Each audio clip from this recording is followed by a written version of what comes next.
26 sentabr kuni Amerika başlamchiligida Xitoy to'g'risidagi qaror loyihasini BDT kishilik huquq kengashiga sunib, BDT kishilik huquq organlarining kengash yig'inida atalmış Şinjan Uyg'ur avtonom rayonining kishilik huquq masalasi to'g'risida munozir qilishini BDTga a'zo davlatlarning qo'llab tasdiqlashini talab qildi.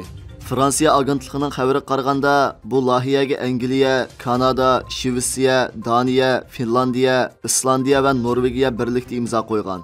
20 necha davlat faoliyat qilayotgan 60 dan ortiq Uyg'ur tashkiloti birlashma bayonot e'lon qilib, BDTga a'zo boshqa davlatlarni Sharq Turkistondagi kishilik huquq dafsanchiligi masalasida Amerika tarafda turib, Xitoyning mas'uliyatini surish qilishga chaqirdi. Agar qaror loyihasi ma'qullansa, BDT kishilik huquq kengashining 16 yillik tarixida tunji qitim Xitoyning Uyg'ur va boshqa turk millatining huquqiga daxl taruz qilganligi o'ttirib qo'yilgan munozir kun tartibiga qo'yilishi hisoblanadi ekan. Amerika Davlat bexatarlik ministerligining bir yuqori darajalik amaldori savdo boshqaruvchilarining majburiy emgakni chiriklikka qarshi turish va jazoga amal qilishdek muhim masala deb qarab, ta'minlash zanjiridagi majburiy emgak bilan bo'lgan tovarlarni yiltizdan qo'mirib tashlash kerakligini, yillardan buyon chiriklikka qarshi turish va uniga munosabatli jazo qonunlariga rioya qilish korxonalarning muhim sifat o'lcham bo'lib kelganligini, endi majburiy emgakmi shuning biriga aylanish kerakligini degan. Bu yil iyun oyida yo'l qo'yilgan majburiy Uyg'ur emgakchilarining oldin olish qonuni atalmış Şinjan rayonidan Amerikaga mal import qilinishini cheklash, faqat tovarni majburiy emgak bilan ishlab chiqarilmaganligini isbotlasila andin yo'l qo'yilgan. Amerika majburiy Uyg'ur emgakining oldin olish qonunini yo'l qo'ygandan keyin Amerika emgak ministerligining amaldorining bildirishicha, Yevropa davlatlari va Kanadami o'xshashli Xitoydan kirgizilgan majburiy emgak bilan ishlab chiqarilgan tovarlarni cheklash qonunini turg'izgan ekan. Yevropa komiteti 14 sentabr kuni 60 betlik majburiy emgak mahsulotlarini sotishni cheklash haqida taklif sungan. Xitoy Kompartiyasi qurilganligining 73-yillik harfisida Angliyadagi Uyg'ur qirg'inchiligini to'xtatish, Tibetlar jamiyati va Angliya Shangang jamiyati qatorliq 9 tashkilot birlikda Angliya bosh ministri ishxonasiga xat yozib, yangi bosh ministerni Xitoyning Uyg'ur, Tibet va Shangang xalqiga qaratgan tahdidiga diqqat qilishga, Xitoyning kishilik huquq dafsanchiligi dunyodagi kishilik huquqni xatarga ittirib dafsanni qilayotganligini, shundaqli yangi Angliya hukumatini o'zlarini qo'llashga chaqirib, terroristning saylam safarbarlik faoliyati jarayonida o'ttirib qo'ygan andishalarga javob qaytarish orqali dunyoviy rahbarlik va harakatini ko'rsatishni talab qilgan.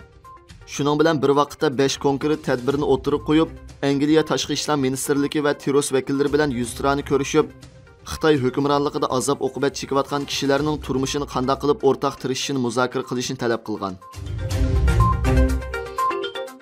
22 sentabr kuni Kambodja kommunist hokimiyatining jinoyatiga mas'ul Birlashgan Davlatlar Tashkiloti alohida soti Kambodja sobiq rahbari Kexio Samxanning arzini rad qilib, 2018-yildagi asli hukmni saqlab qolgan. Ya'ni u 70-yillarda hokimiyatni qo'lga olganda irqiy qirg'inchilik, insoniyat qarshi turish jinoyati, urush jinoyati va boshqa jinoyatlar bilan ayblanib, muddatsiz qamoq jazosiga hukm qilingan. Bu 91 yoshli kishi sobiq partiyaning eng oxirgi yadroliq rahbari edi. Ayni vaqtda u Xitoyning qo'llashiga erishgan, ammo 4 yilga yetmagan vaqtda nihoyat tezda vayron bo'lgan. Garchi Kambodja Kompartiyasi keltirib chiqargan qazo qilganlarning soni talash tartish bo'lsa-mu, ammo ko'pinchisi davlat umumiy nufusining kam deganda 4 dan 1ni egallaydi deb qaraydi ekan. Yuqorida tilga ilingan alohida sotning sonliq ma'lumotlariga qaraganda, partiya hokimiyat yurgizgan 3 yil 8 oy ichida ocharchilik, qiynash va boshqa sabablar tufaylidan kelib chiqqan tabiiy bo'lmagan o'lim soni 3 millionga yetgan ekan.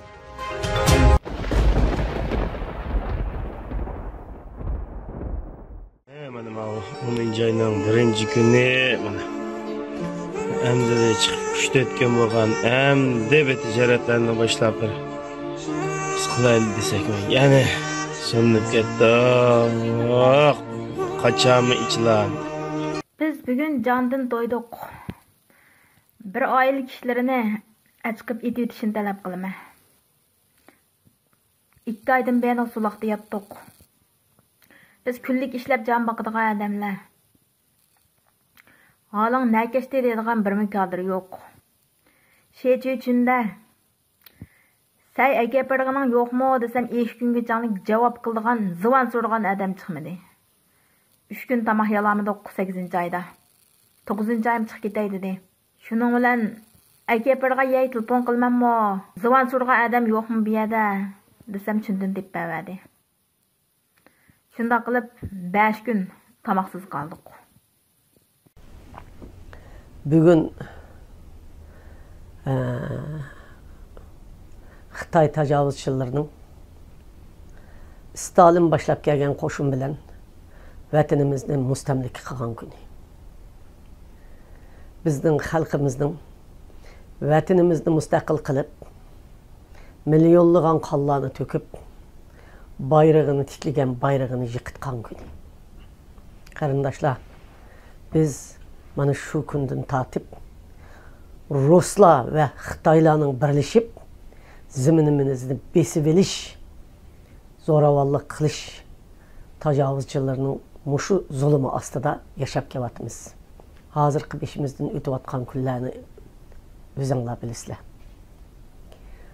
Shuningdan tortib ta hozirgacha Uyg'ur xalqi qilchi bo'y bergani yo'q mustamlikaga.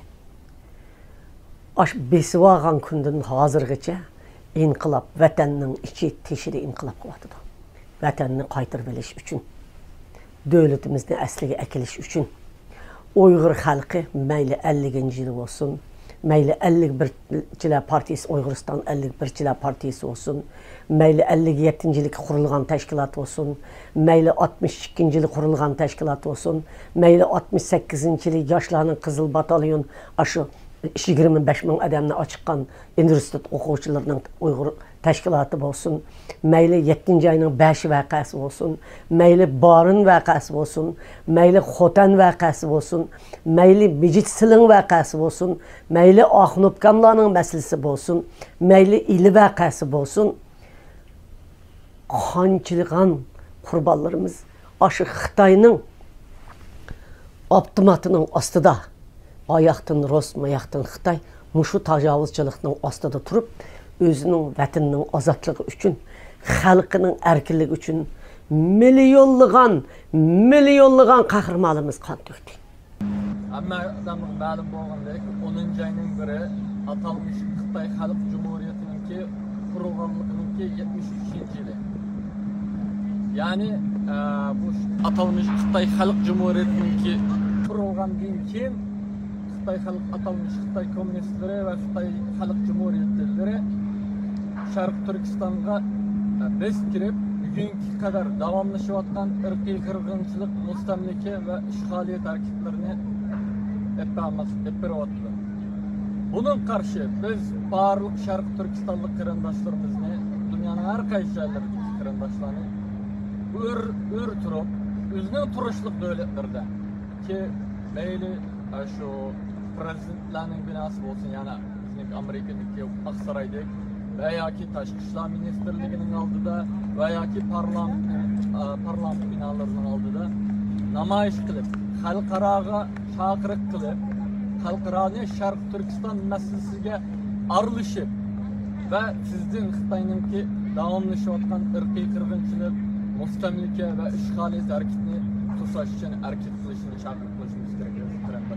Xi Jinping terrorist, Chen Quango terrorist. Freedom for East Turkestan! Freedom for East Turkestan! Freedom for the world!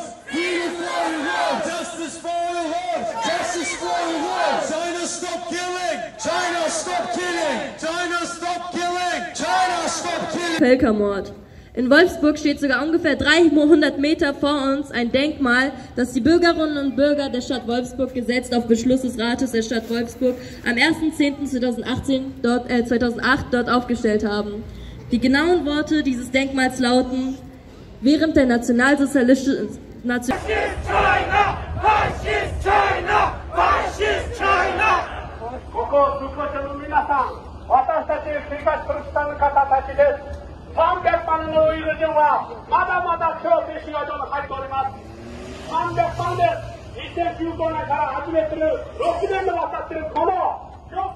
Bağımsız Doğu Türkistan'ın işgaliyetinin 73 yılı münasebetiyle Doğu Türkistan mücadelemizin hiç bitmediğini, azmimizin daha da yükseldiğini, bağımsız Doğu Türkistan için bütün ruhumuzla, tenimizle, bedenimizle, düşüncelerimizle her daim ayakta olduğumuzu, Doğu Türkistan istiklalına olan inancımızın daha da güçlü olduğunu ifade etmek için